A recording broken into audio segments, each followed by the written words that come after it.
Hello.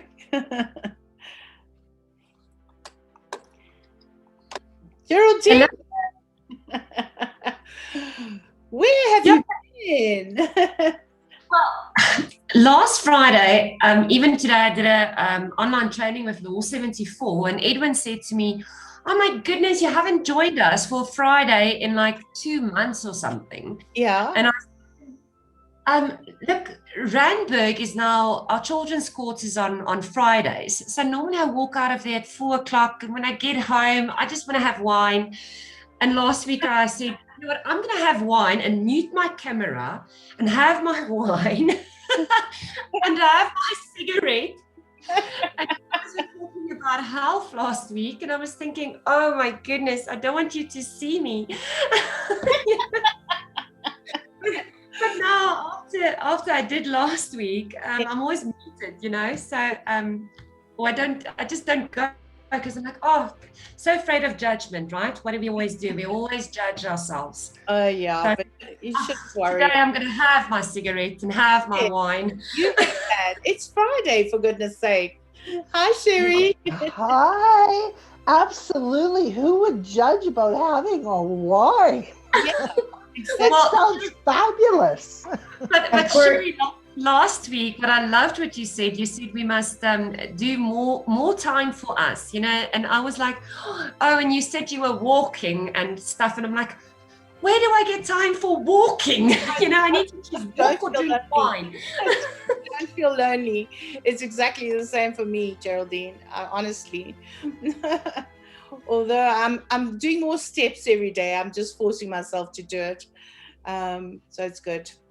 I think I walk enough to court and back. So I think that's where my exercise comes from. Yeah, Geraldine is an attorney, so she has lots of interesting adventures. Mm. But Good you were morning, great last Janice. and hi. You are a host. Do you pronounce it Janyse or Janyse? Janice. Oh, just like Janice, but okay. It's Yeah.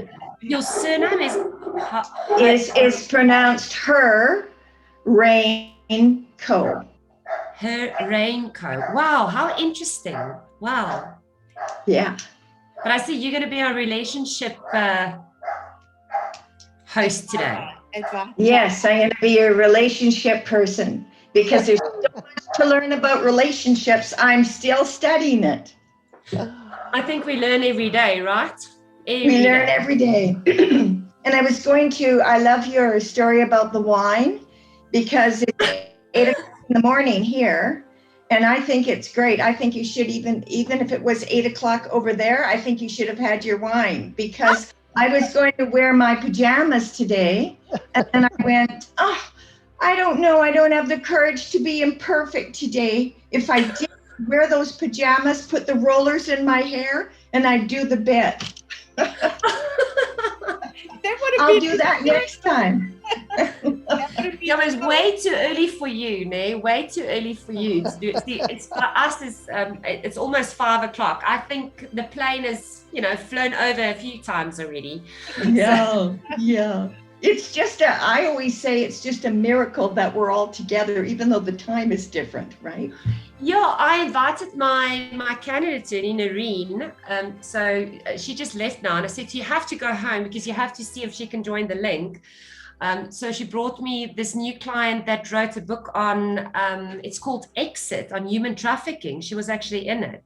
And now we have to help her to get her copyright back. And I'm like, well, I'm just going to do like a how to keep attraction seminar now. So can we do human trafficking on Monday again? Not today. Yes, one thing at a time, right? Yeah. Mm-hmm. Oh, that's good. I love your outfit, Sherry. That's beautiful. This is, we'll be talking about it today, but this is one of Comey's pieces. Mm-hmm. Mm-hmm. And I just love it. It's a silk and it's just so light. Yeah, so light and airy. Her pieces are amazing. Yeah, it's beautiful. I once knew a lady who well, she's actually in Vancouver, and she makes scarves, very, very expensive scarves. And she has the silkworms there, and you can see the silkworms doing the job. It's a whole story in itself. It's wonderful. So does she use mulberry trees to feed them with? I don't know. Yeah, that's. I don't know, but that would be an interesting show with the silkworms. You know, how many of us study silkworms? But we love silk, right? Absolutely. And she's in Vancouver, Janyse? She's in Vancouver. I'll see if I can find her name for you. Yeah, the work she does is beautiful. A whole nother show. Oh, I could give you 20 shows. There's always something to talk about. Always. Hello, Holly. Welcome. You're on mute. Hello. How is everyone? We're doing good. We're doing good. We're celebrating happy hour in Africa, South Africa. Happy hour in Africa. I better put morning time. I guess coffee is the choice, the beverage of choice this morning in Vancouver. And in Alberta. Who's in Alberta? Holly. Oh, you're in Alberta. Hi, Alberta. I was born in Alberta. Woo! Where? Where's in Alberta? Edmonton. Oh, Yeah, Edmonton. My kids live in Edmonton. Yeah, and the sun always shines in Alberta. Well, it tries. Where's Alberta? We're a province in Canada. I'm not sure. Canada. Yeah. Sure. Yeah. What's the time there? Because I know your time yesterday, and he was traveling from Mexico to Nevada, and he said we're actually 6 hours, but you guys have got a daylight saving or something, so it's 7 hours difference. Yeah. So one of the provinces doesn't switch, Saskatchewan, but it's 9 here. Sure.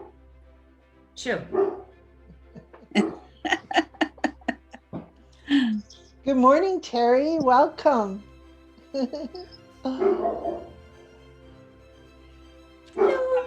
Hi, how are you this morning? Morning. It's all good. That's good. We were just discussing beverages of choices. Geraldine is doing wine because it's happy hour there, and some of us are doing coffee with our morning.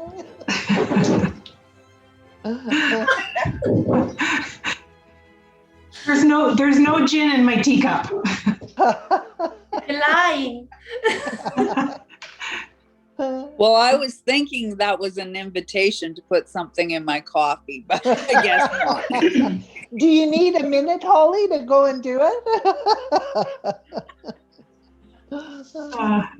Why not? Some of us in life have learned we need to drink more. Some drink less. Some of us have to drink more, right? So we're right behind you on that one, Jen. Well, Sherry, last week you went on about, and we even had that question that said, how much water should we drink? And I was like, and you guys were talking about Albies or whatever you talk about in America. And I was like, okay, how much water is in coffee and how much water is in wine? You know, yeah. I like the way you think. That's right. It doesn't work like that, Geraldine. You know that. Do you see, even Blue is here. Can you see him? Oh, yes. Say hello. Oh, the cat. Oh, yeah. She wants to participate too. Or yeah, he does. He really misses clients coming in. So if clients are on Zoom, then he goes and even if he's sleeping, he still knows. Oh, cute. Well, guess what? It's 8 o'clock and we're going to jump right in this morning. So hello, everyone. Welcome to Fabulous Friday TV. And today I just want to let you know that we are live on Facebook. So hello to everyone out in social media land. We welcome you along with us today. So we have women from all over the world coming together. Fabulous Friday TV is about celebrating fabulous, living fabulous, being fabulous, and feeling fabulous. I'm Sherry Kallergis in Vancouver with At 45, the magazine for women when life changes. And I'm the co-founder of Fabulous University, a beautiful platform for women to take courses wherever they are in their life. And I'm Anne Marot. Sorry, I was just checking the systems if they're all ready and going.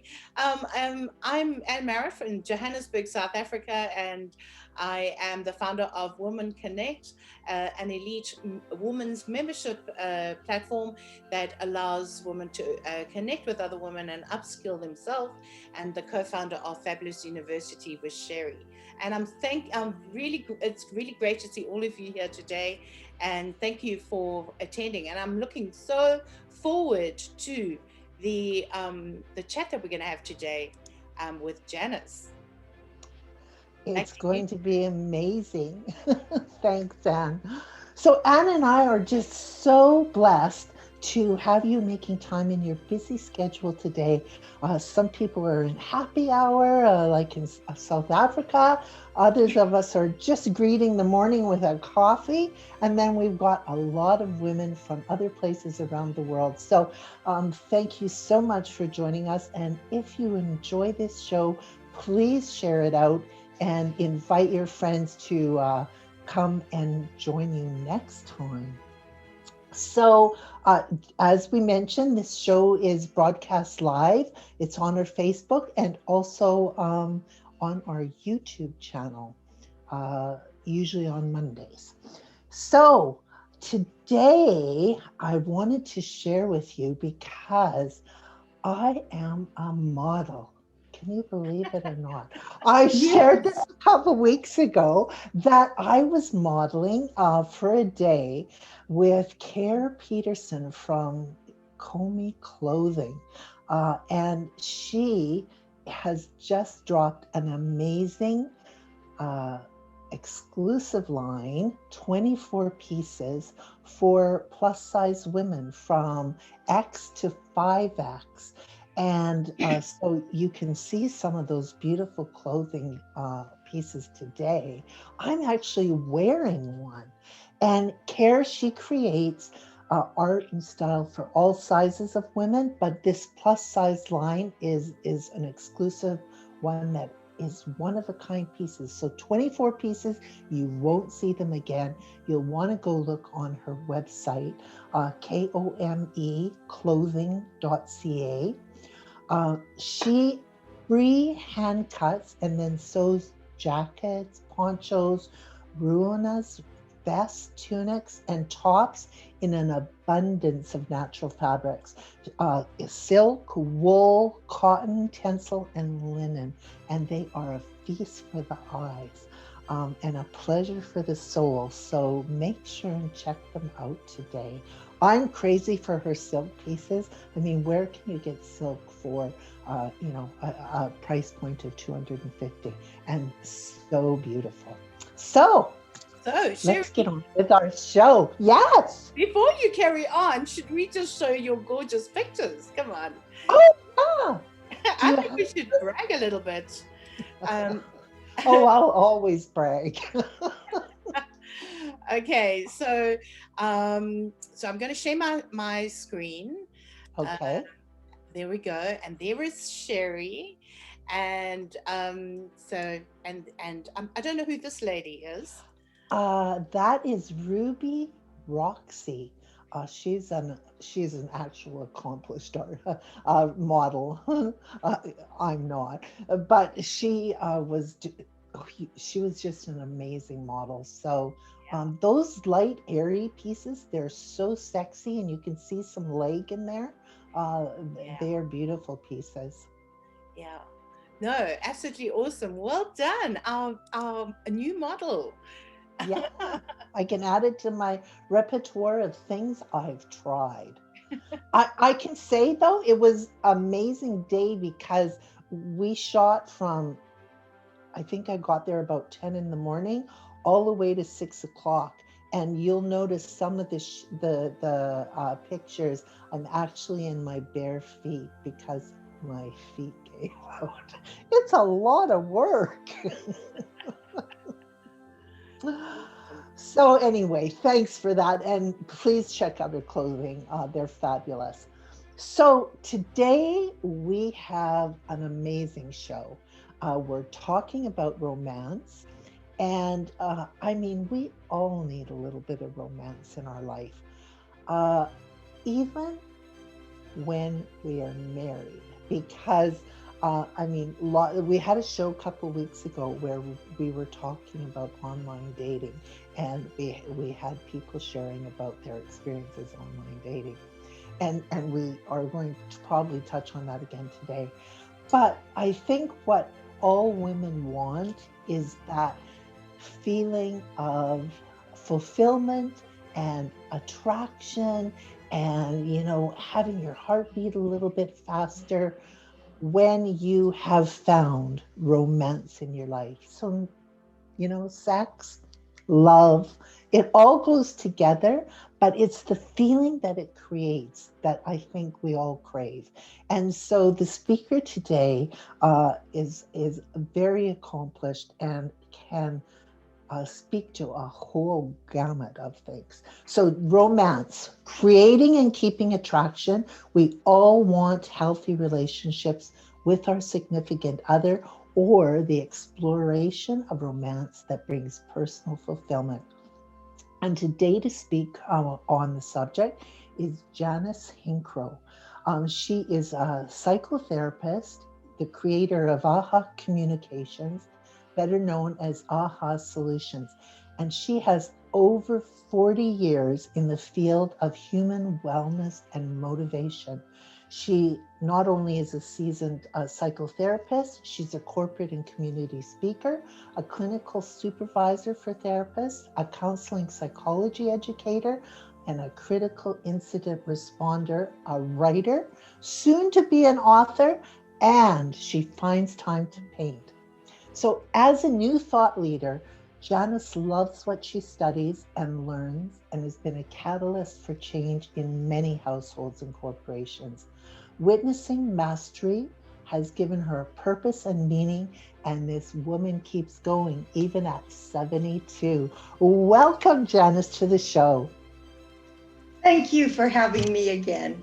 I love being here, and I was so excited that I think I was online at 7:30. So I had to wait for you. So that was exciting. So I got everything ready, and I thought, there's so much I want to tell you. But the most important thing in all these talks I do is, what about romance? We have to romance ourselves first. We have to feel good about ourselves. And I want to tell you why I got started in this. And that was because I loved children, and I wanted children to be raised with self-esteem. And I thought, well, if we want to do a good job with our children, then we need to do a better job with our selection on who we're meeting. Because if we start off good, then maybe it'll be a little bit easier to communicate. Maybe it'll be a little bit easier to love one another and cooperate, because that's what relationships need, cooperation, not competition. So when we talk about romance, I decided to research it, and I ended up doing my thesis on attachment. And that's what people are coming in now. They're coming in and they're saying to me, I'm looking for a new partner. I want to have what I didn't have before. I want to have that romance. But I found out that I have a anxious attachment from childhood. And I always think it's funny, because when people get a little bit of information, sometimes they don't understand the whole concept of attachment. So we not only have to look at child attachment and how your relationships were with your mother, whether it was secure or anxious or avoidant. We actually need to look at adult attachment, because if you have changed and grown in your life and raised your self-esteem, or you've been married a few times or dated a few times, hopefully you've learned about what your needs are, some of your needs weren't met. And when you go to the next relationship, of course, you want to have a better selection. So what is that about, right? What creates romance? Well, first of all, what creates attraction? Why am I attracted to my friend? Why am I attracted to Sherry? Why did we become people we knew, right? It doesn't have to be with a man or a woman. Friends attract each other. There's a certain amount of energy we have with ourselves, and then we're pulled towards someone else. They're very interesting, right? So we want to go there. So what pulls us together? Well, some of the research shows that people attract others who look like they like you, right? We want to be with people who are interesting.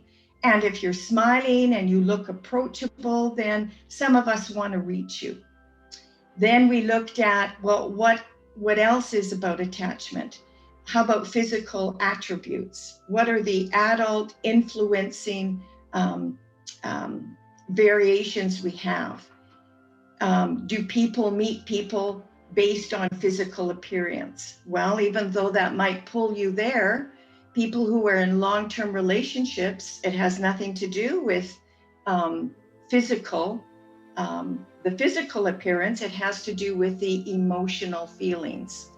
So the other research is, and there's so many books, and believe me, I think I've read them all and done my own research, is often people pair up with people who are opposite to themselves. So you'll see somebody who talks a lot pairs up with somebody who just doesn't talk very much at all. And then, of course, when I see them in therapy, what do you think the people are complaining about? He doesn't talk to me. We don't communicate. How can I get him to share himself with me? Those are the problems that come up all the time. And another one is in the beginning of a relationship, when you're attracted to someone, that's when there's the pull forward, the lust, the interest, the discovery. But often, as we move along in the relationship, whatever you're attracted to in the beginning is also the very same thing you will get divorced for. Only there's a change in perception. And I'll give you an example. When I met my husband, he was very slow, okay? So when he drove me home, when we were dating, he took his time to drive me home. And it took a long time to get there. And I used to think, wow, he's really taking his time. He wants to be with me more. Isn't that wonderful? And then when it was time to divorce, of course, what do you think the issue was? He was slow. Everything he did was slow, and everything I wanted was faster. And that was the issue in the beginning was, wow, this is interesting. He takes his time. He's not super fast like my last relationship was and ambitious. This guy slows down. And in the end, it became an issue because he didn't have the energy and didn't do the kinds of things that I wanted him to do, just like that. So what creates romance? Well, if you can communicate with your partner, that's going to add to your romance, isn't it? Because it's going to help you get your needs met. And I did a little survey with some of my friends in the past week, and I asked them, if you could kick up romance in your relationship, what would you do? And I thought it was so funny. The things I heard were so different than what I had researched and experienced. They said things like, well, I'd make up little notes and I'd put them in their lunch. And I said, well, isn't that what we do with our children, right? And I said, well, what else would you do? She'd say, well, I'd tell them to dress me up for the evening, and then we would go out. And I went, oh my goodness, if I had my partner dress me up, he'd pick everything that I didn't necessarily like. So everybody has a different way of looking at what excites me, what turns me on. And I really do think we do have to ask our partners, whether you're in a same-sex relationship or an opposite-sex relationship, you still have to ask your partner on what excites you. What would you like me to do, not just in the bedroom or in the kitchen on the counter, but what would you like me to do that makes you feel good? And the question from childhood that I always ask everybody is, this is what you need to know. How did you feel loved? How did you feel loved when you were little? Because we need to pull that up in ourselves so that we can express ourselves. Because often we have to tell our partners what it is we want them to do. And I think I've had maybe over, I don't know, many couples in here over the years. And maybe I've asked, 100 men, do you know what your partner wants? Do you know what she needs? And honestly, almost all of them look at me so endearingly and they say, nope, I want her to tell me. And I go, you want her to tell you? Okay, well, let's do that together. And so this is the story of, you know what it's like growing up as a woman. It takes years to become assertive. Some of us are quicker at it than others. But I know when I was growing up, I was very shy. Even to be a public speaker is, a complete 180-degree turnaround. So I had to develop my self-esteem and figure out what I liked about myself, what I don't, and be comfortable with people. Often people come in here and they go, men come in and they say, well, I have a house and I got a dog and I got a car and I got a really good job. And I really need a good woman to put in that house. And I go, well, do you just want a woman, any woman to put in that house? Do you want to be a little bit selective? And they go, well, of course, right? But maybe his selection wasn't as, his expectations weren't as great as maybe mine were. And I said, so are you dating? And he goes, well, no. So I said, well, so that's the first place to begin, because the social task in life, in order for us to complete it, we need to make good friendships, right? And we need to practice learning how to give, learning how to take, learning how to share with ourselves. So when we meet someone, it is really, when we're attracted and we meet somebody, it really is a holy experience, because as you experience them, you are really experiencing yourself. You are really seeing how you're operating no matter what this other person does. And you will either be pulled towards them or you will use the emotion to pull you away.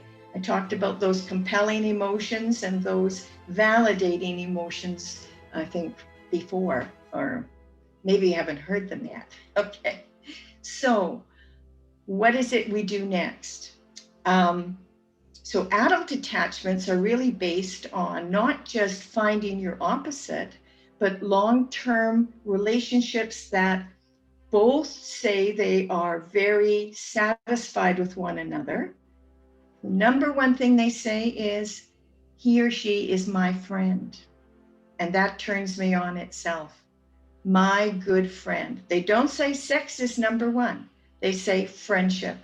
We are best friends. We're able to talk about anything. So even when someone comes into the session and they say they have sexual difficulties, we want to spend more time talking about how are you communicating your needs to one another. So when we go online dating, right, we really need to move beyond, oh, you're a good match for me because I have a dog and you have a dog too. Wow, that's terrific. Nothing bothered me more than that. I just thought, oh my God, if that's what it's like online dating, this really ticks me off.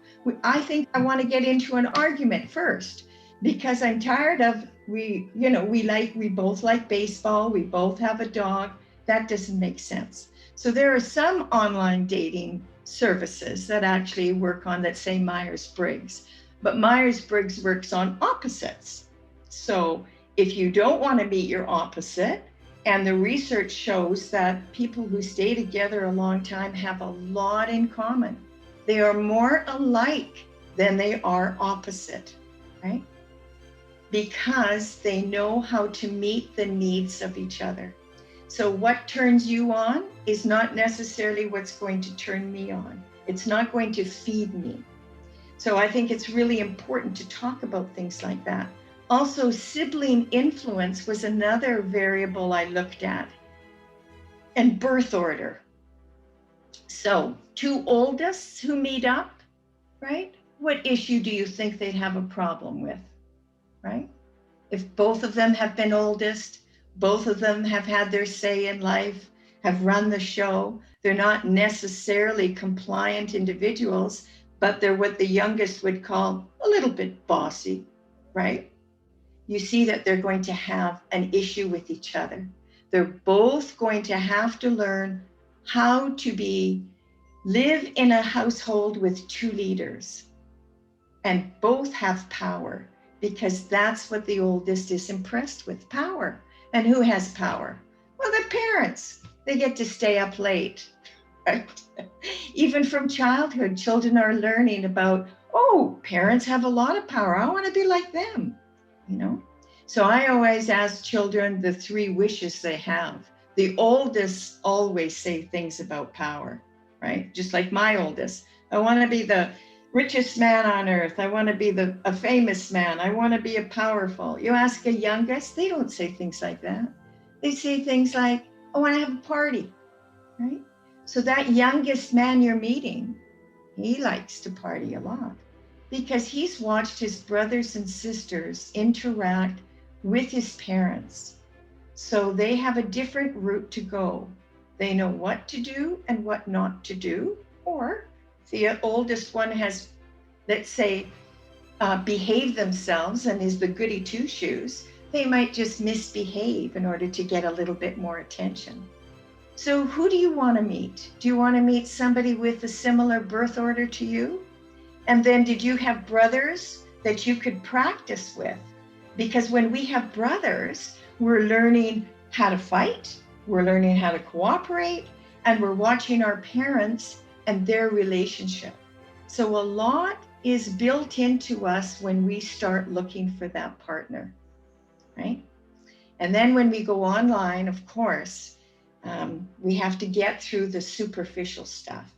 Often, let's say men who are talking to women will say, well, when can I meet you? Well, this pandemic actually has helped us because now that we have the distance, we can spend time getting to know each other, because the answer to when do I get to meet you is, and I love this answer, is when I know you are who you say you are, right? When I know that you actually work there, when I know something about your personal life, right? Because I need to know more about you when I meet you. And that's important. So this pandemic it's a little bit harder to go out for coffee. So we have to spend time talking. And remember in the old days when you wrote letters to each other? It was beautiful. People wrote cards and letters, and they could share things about themselves more than actually what we do today. I know when I was online and then I would start to meet people. Actually, I started by when we used to write ads in the newspaper. Tells you how old I am, right? And so I put an ad in and I had 100 letters, right? I thought, wow, some men sent me smells in the beautiful smells, perfume smells in the letters. Some wrote music. Some sent beautiful pictures. Some sent pictures of when they were like 5 years old, right? And so it would be hard to find them in a group. And then I picked one and I went to meet him, right? I went to meet him at, I think it was Milestones. And I looked all over for him and I couldn't find him. And I thought, okay, come on, you've got courage. You're going to go meet this guy. He's a stranger and you're going to ask him a bunch of questions. You're going to just have a cup of coffee. Couldn't find him. He said he'd have a rose on the table. I looked, I didn't even see a rose on the table. So then I thought, well, I'll go out the door, went out the door, and this guy followed me. And he said, excuse me, my throat's going. He says, excuse me, I think you're looking for me. And I said, oh. So my first impression, remember, 7 seconds, first impression, it was a no. It was a no, not just physically, but everything about him was a no. And sometimes it doesn't help to be a therapist, honest. It's like, sometimes I just want to say, I don't want to say what I do. I just want to say, you know, an occupation that everybody thinks they know everything about, but don't say nurse because they'll tell you about their bladder operation. So you really have to watch what you say. So it didn't work, right? And yet out of 100, because he wrote that letter in that way, was probably from his heart. But I could tell he had an addiction. And I could tell he had been drinking for years. I saw it in his face. I saw it in his body. He had the courage to meet somebody. So I made sure I had a nice conversation with him and really blessed him, and we went on our way. So how do you meet somebody, right? Now, depending on the last boyfriend or girlfriend you had, excuse me, I'll just take a sip of my coffee. You need to look back at that relationship and say, okay, did I want it to be more romantic than it was? What needs did I have that weren't met? Write down 2 or 3 or 4 of them.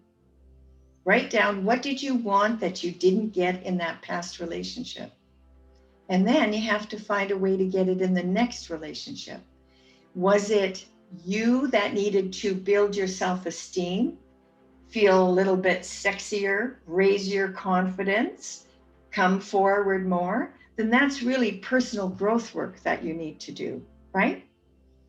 Did you need to speak up more and say how you wanted to be pleased, and that was difficult? So how could you improve your communication with the next person, right? And then did you ask the person that you're with what makes them feel good so that they can practice saying what their needs are? And that has to go back and forth. It needs to be reciprocal. It can't be one person meeting all the needs of the other. Now, often when people come together, it is true that somebody who, let's say, scores high in control, wants to control many, many things, needs a pleaser. So is it a good match? It can be a good match. It can also create a lot of fighting because the pleaser needs to know, what can I do to please you, right?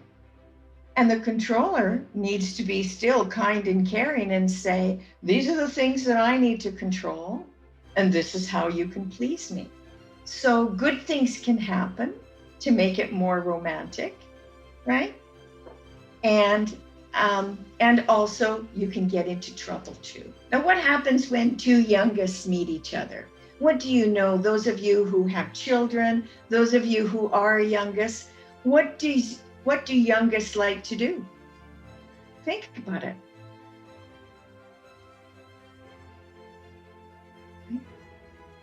They don't necessarily like to do housework, right? They don't necessarily like to take full responsibility like their older brothers and sisters had to. It doesn't mean they're not responsible, though. They could be very playful. My youngest used to say, I just want to have a party. I just want to have things to play with. And then he said something good. He said, for years, I used to go out and talk about birth order all the time and the influence on your personality development. And he used to come out and do the talks with me and go in the groups. And then he said, I couldn't think of the third thing for a long time. And then I thought of it. And his grandfather was a youngest. He said, I want service. I love service, right? I love it when Grandpa sits back on the couch and Grandma brings everything to him, right? So beautiful. So what could create romance in that department, right? Well, if you were with that person, you'd want to give him service because you know that he would love to be treated well like that. So maybe you could take turns doing that. What else creates romance, right? We need to be with somebody who does different things than us. Because at the moment that we're meeting someone, it's all about discovery. But later on, you know, sometimes people think they've already completed the discovery, but they haven't. They haven't completed the discovery. So when I have couples come in and they go, how can we recharge our relationship? I say, in order for you to shift it to the next level, you have to know, you have to tell each other more about your views on life, more about what's exciting. There's a beautiful, beautiful little joke in the one of the books that I give my couples, Time for a Better Marriage. Okay, and it shows a man and woman, and he's pointing to a tree with a tree house, and he says to his wife, "It took you 25 years to tell me you wanted to make love in a treehouse," right? So maybe we need to tell each other these funny little things or cute little things or whatever they are a little bit sooner. But in order to do that, we need to feel safe. So from the moment we're starting online, it's all about screening and safety. I think it was Arlene who talked about, I loved your talk, Arlene. It was just beautiful, just beautiful. And it's really true. We need to be safe. And the other person needs to help to make us safe. And how do they do that? They do that by not holding back information, right? So as we meet someone and share and have this reciprocal relationship, right? We're building trust. We're building trust and we're learning that, is it okay for me to say this? And the first time, the very first time that you have a question, you have a red flag, and it says, I need to get more information, and you don't get it, you need to pay attention to that. Because what happens to us is when we are so interested in someone, let's say we go out for dinner with someone, through the conversation, they might have said, well, I'm really not ready for a relationship like now, but I really enjoy meeting you. We don't even hear that. We don't even hear what we need to hear in the first few minutes, in the first time, because we're enthralled. We're either looking, cat, getting in the way here. You know, sometimes we're engulfed in this ideal partner we think is ideal, but we don't know they're ideal yet. We just have this ideal, right? We have this ideal about, oh, maybe they need to look a certain way or act a certain way.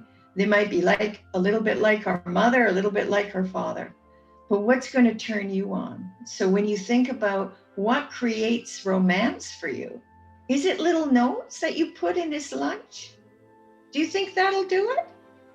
I don't think it's never done that for any man I've been with, okay? It is about what creates romance for you, what turns you on. For me, I like service too. I like a full massage, right? We talk about being with your partner. Often when partners come in, I say, okay, I'm going to work with you. If you want to work with me, I'll work with you. But I don't want you to have intercourse for the next month. Can you do that? They go, okay, yeah, okay, yeah, we'll do that. And we'll work on our communication. Then when they come back in a week, 2 weeks, I go, how are you? And they're sort of giggling, right? They're giggling a little bit. And they haven't had sex for 6 years, 12 years, 2 years. You know, things happen like that. And they go, we did it.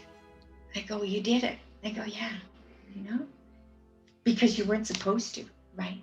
We like to do things that are risky, but not dangerous. Well, some people like to do things that are dangerous, right? So, of course, it's exciting. When was it exciting for you the last time? What did you do differently instead of the same old thing, right? Now, we find before you have children, you actually do pick a different body type than you do after you have children, right? So if you're looking for a partner before you have children, you know, all those hormones and everything, biologically, they say the woman actually pays attention to smell, believe it or not, if you look at the research. So you have to like the smell of your partner, right? And the body type will be different. And then if you've, you know, and then after you've had children, if you happen to be separated or divorced or you're looking for someone else, you're going to pick a different body type too, because you're not so much interested in producing anymore. You've already produced, right? Unless you want to keep producing, right? There are some women who do, right? Okay, but if you don't, then you're looking for a different body type. Why? Because what the early attachment, when people focus just on childhood attachment, they're forgetting that we grow and we change and we build our self-esteem. And hopefully some of us have learned what turns us on. Some women don't feel sexy until they're 30. Some of them don't have an orgasm for a long time. Many people have confusions about themselves, and they're not clear on who they are or what they want. It takes time to develop. Sexuality takes like over 20 years. So how can I excite myself? Sometimes I have to learn to do that on my own. I have to ask questions. There are many women out there who think that every woman has an intercourse, every woman has an orgasm through intercourse. Well, that isn't true. It simply isn't true. So if men think that, then they're already disappointed in you if you haven't done that. So we have to ask these questions and learn about all of these things and learn about our bodies so that we can feel stronger within ourselves. And so we can ask for what we want. Because really, I do believe we need to take care of our own needs. I really do. I know I've had to learn that. I've had so many people say to me in therapy, friends too, he or she is not making me happy. And I go, oh, for crying out loud. So you expect someone else to make you happy, and that's going to work for you? It's not. You're going to be happy on Monday and Tuesday. Wednesday and Thursday is not so happy, right? That's what my life is like. Happiness, as I said to Sherry, I said this to you before, happiness isn't like a little pebble that rolls off the counter and then you go looking for it and then you find it and you have it forevermore. Other people create joy around you. You can laugh with them and have fun with them and be interested in them, but you are the one who sees life as beautiful or not. You are the one subjectively who decides who you like and who you don't. You are the one who decides how you're going to define yourself, what's going to make you feel sexy or powerful or good or comfortable, right? You are the one who has to learn how to have self-compassion for yourself, who decides how to love. Because I think what I've learned is love isn't just a feeling. Love really is behavior. Love is showing love, doing love. And everybody does that differently. Some people buy presents to show you that they love you. Some people spend time with you, right? Everybody does it in a very different way. So what turns you on as a woman? I'm sure everybody here would say something differently, but it would all be beautiful because you've learned. So in those years when we are with the partner and, you know, we've sort of moved beyond the sort of activity of the first 2 years, right? There are sort of stages of development in relationships. Are you still in the power struggle stage where you're competing with one another or trying to change one another? Or have you moved a little bit closer to acceptance, to really you are that way. You are the person that I am with, and I love you because you're a good person. You're great with our children. I know you like to stay home a lot, and I don't like that because I want you to go out with me, and I want you to meet people, and I want you to be beside me. So how can we work that through? So that, yeah, it's true, you like to stay home and read your book, but could we have a balance of that? You having time for yourself, me having time for myself, time together, time with the children. Most people, when they pair up and have children, instead of feeding the foundation of their relationship, they spend time with their children, right? So if you ask them, what do you do during the week? How do you feed your adult relationship? They say, well, we have family time on Saturday and Sunday. And then I say, okay, you have 5 more evenings. What do you do? Well, one night we watch TV, another night we do this. And I go, so do you ever spend a night out by yourself? Oh, I'm not used to doing that. I might get into trouble. And if I let my wife do that, oh, she could get into trouble. And then if she grew and she changed and she learned, and she might meet another guy and then she might leave me, right? Because that fear is there. But what if you two decided to create balance in your life and decide to just create balance? Fuel yourself when you're not with your children. You'll always find time to be with them. Oh, because they're pretty demanding, right? It was true. When that doctor handed me my first son, he said, here is your little parasite. And I went, oh, what a horrible thing to say to me.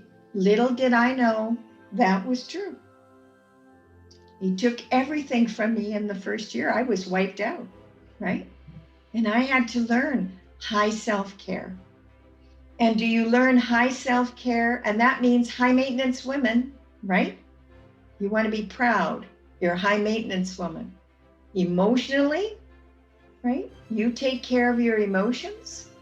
Physically, right? In every way possible. So the bottom line about meeting someone and creating romance is really, we are trained to drive a taxi. We are trained to do many jobs, but you're not trained to find a selective partner. We don't have any training to do that. We just either want to find somebody like our father if we liked him. If we didn't like him, we don't want to find anybody like him. So we need to learn, what is it about your partner that you would like to have? What kind of lifestyle would you like to have? What kind of person would you like to be with? How could both of you feed the relationship? Because during the process of being together, it requires us to excite each other, to continually discover each other. So people who've been married a long time and their kids, or not necessarily married, living together, I call that pair bonding, right? People who've been together for a long time and their kids have left home, in order for you to recharge that relationship, it requires discovery. It requires, what do I want to find out about you that I don't know? Right? What do I like about you rather than what I don't like about you? What is great about you?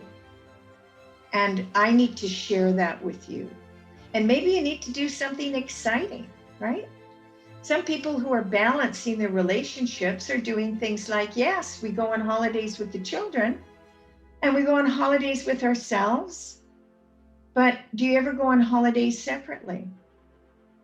Like the one thing I really love is women going to Hawaii for 2 weeks on their own. Why not? You refresh yourself, you recharge yourself, come back with the tan, you feel good. Doesn't have to be Hawaii. And you've met people because when you're alone, you do meet people. When you travel with someone, you're less likely to meet people. So what kind of an adventure would you like to have with the new partner that you want to meet? And then what is adventure to you? What does that look like? Because when we meet someone and we get attracted, we actually don't even, let's say you want to stay with them. We usually come from different worlds. We don't say things like, by the way, how do you want to raise the children? Do you want to raise them authoritatively, democratically, or laissez-faire? We don't say that. So sometimes you meet someone and they come from a family that was very restricted. That person wasn't allowed to have their needs met, share their feelings. And so when they're in a relationship with you, they're going to have difficulty. They're going to have to learn to do that. Now, is your partner willing to learn about those things? Now, you know, Sherry, I could talk about this forever, so you have to give me a timeout, right? Oh, Janice, honestly, the things you've been sharing are just amazing. I only wish, 40 years ago I was on the receiving end of everything that you're sharing. Yeah. And we all do, right? But that's how we learn. We weren't meant to have it perfectly at the beginning. Nobody told us this before. They didn't do research in adult attachment. They did it in child attachment, but it doesn't necessarily mean that it's the same way for us when we're 40 or 50. We have to take into account that we have learned a lot. I have become the person I am because I've worked hard. My sister phoned a little while ago and she said, oh, you're lucky. She said, I haven't been able to get a job. You got a master's, you're lucky. Well, that's not true. I worked really hard to get a master's. I raised 2 children on my own and I put in every piece of work. So no, I don't believe in luck. I believe that you work and you build your self-esteem. So if someone told you that you were this way your whole life, you were shy or you were this way your whole life and you don't want to be that way, we have to take into account temperament. You don't turn into a super extroverted person if you're, gentle and your temperament is sort of quiet, but you sure will raise your esteem to feel good about yourself and confident. And if we are to meet someone, we're really in a selling stage, aren't we? So when I did I did many workshops for 7 years based on my research. If I'm so wonderful, how come I'm still single, right? Because people ask that question. Are you ready for a relationship? And what tells you that you're ready for a relationship? What actually tells you you are ready to pair up with someone? Maybe it's time, right? Music. Sorry about Good. I I'm so sorry about that. think, well, Carry on, Sherry. Well, one of the biggest takeaways, Janice, was the part about being a high maintenance woman. I think as we age, we all need to come into that and be a high maintenance woman. But there is so much.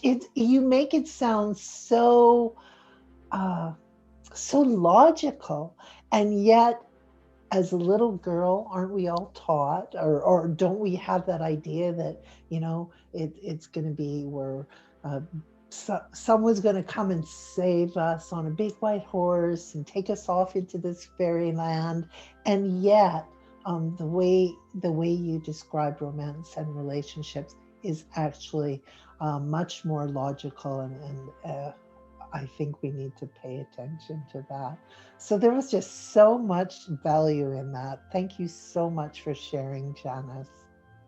Yeah, I could have carried on listening to you, Janyse, for forever, and that's why we just allowed you to go with the flow, because you were absolutely amazing. And I think a lot of things us women really had to hear again, because it's one thing that I've learned as well.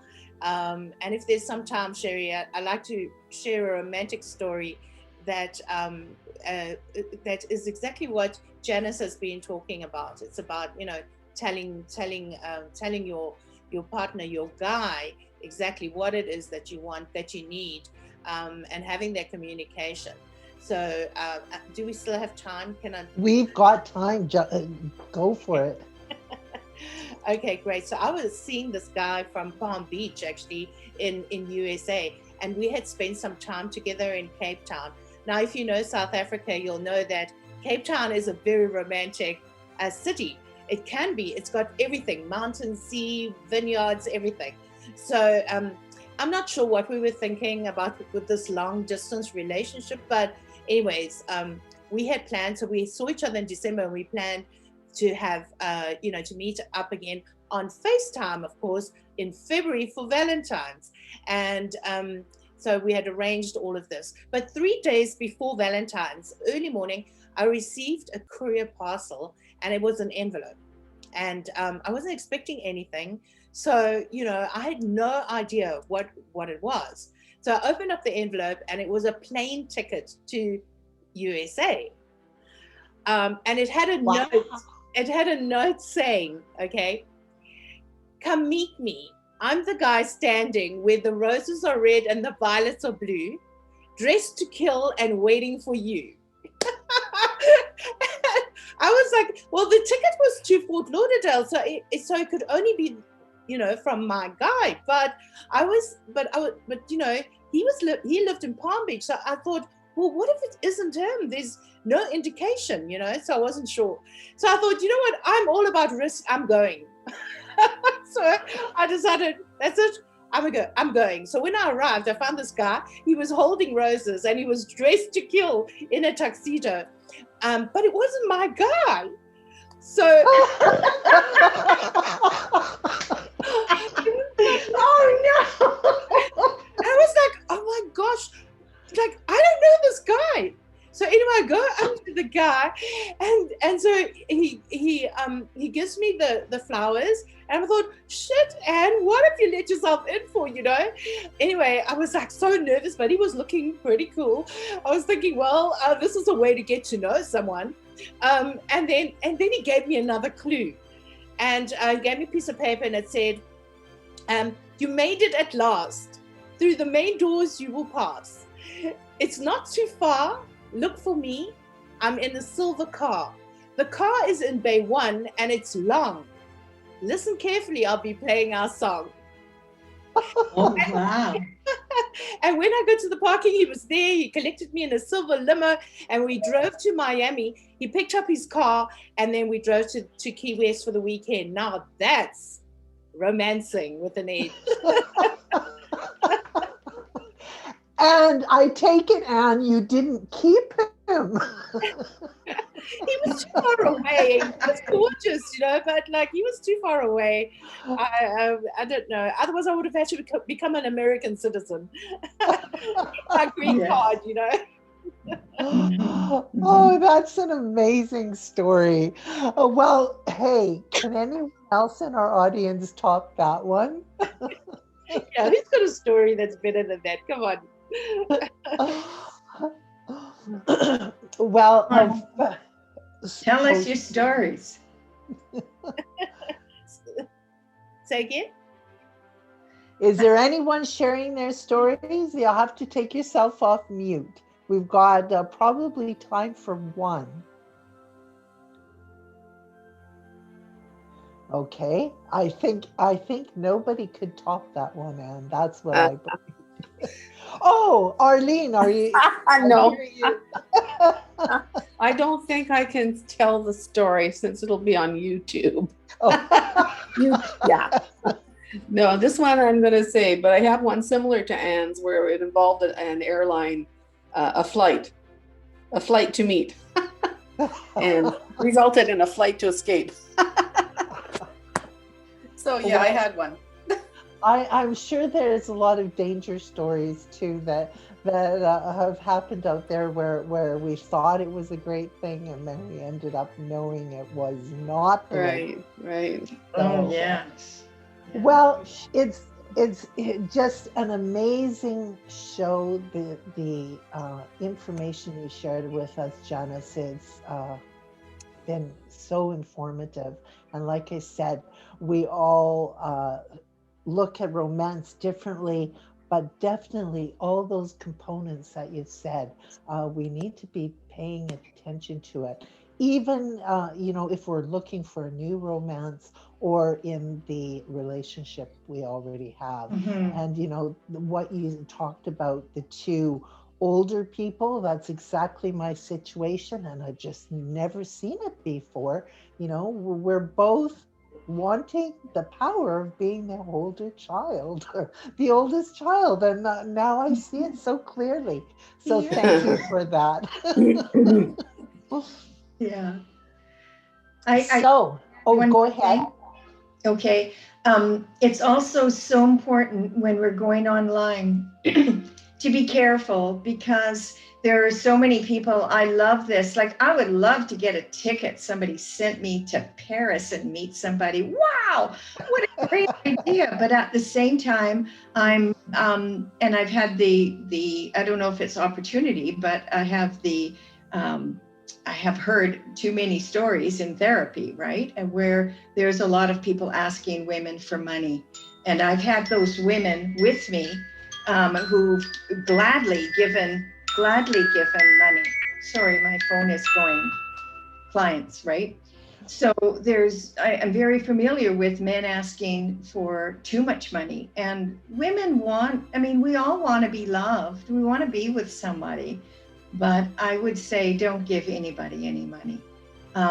I even am surprised that I have to say that to women. I just want them to know you can meet somebody, you can find somebody.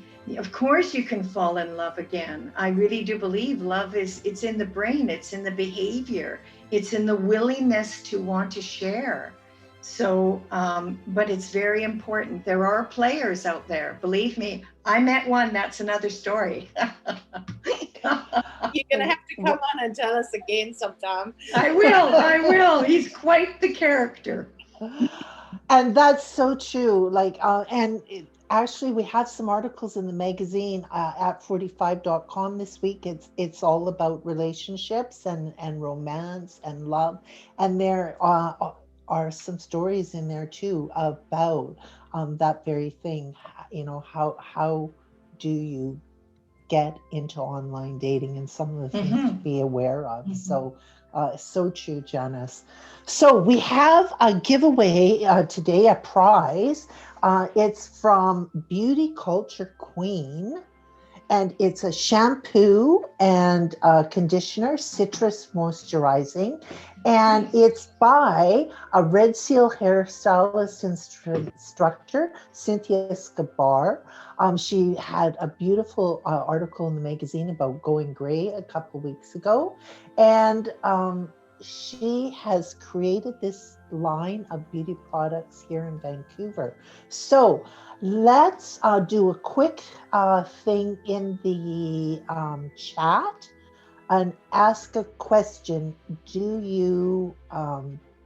What was your one best date that you've ever had? And you can't answer because I don't think that there's a better one. What was the best date that you've ever had or that you remember? So just tap it in the chat while I tell you what we're going to talk about next week. So next week, we are talking about family dynamics. How do we overcome issues within our family dynamics? It could be that you are worrying about your children. It could be that you're divorced and there's additional family members and different families to consider. It could be that you find out your child is a transsexual and you're dealing with the emotions of that. Or it could be that you're worrying about your children's relationships or success, your adult children. So how do you approach the birds and bees story with your children or your grandchildren? So there is so much to talk about, and we are going to have women sharing their stories with us. So you'll want to check that out. Now, did anybody tap into the chat? Oh, somebody's saying they're not sure what the best date was. So I am going to just pick somebody from the audience. Geraldine, I'm going to be sending this to you. So congratulations. You're going to have beautifuler hair with that citrus smell. Perfect for South Africa. So everyone, we will see you next week. Make sure and share the show out. Invite your friends to come next week with you to share a glass of wine, like Geraldine, or a cup of coffee. Whatever your time zone is, we're looking forward to it. So remember, you are fabulous. Be fabulous. Bye, everyone.